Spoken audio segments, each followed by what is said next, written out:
Sa akong pagpaniis, sukad nga ning abot ning COVID.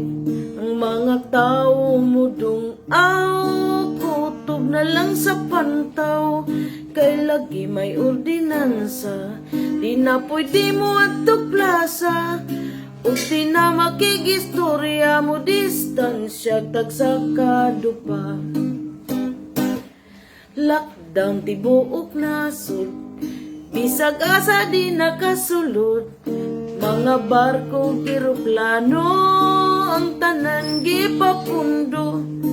Unya aron mapatas, hastang jeepney, taxi ug mga bus. Tricycle ug mga motor, dili na pwede nga makaangkas. Ang gobyerno mo ayuda, bugas, noodles, mga dilata. Ipaagis mga barangay, puwerteng inuwatay.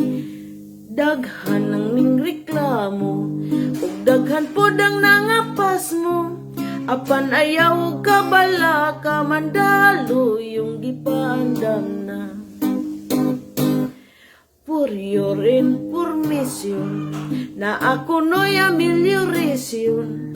Naglisod sila og bat-bat, ug unsaon pagpahat-pahat.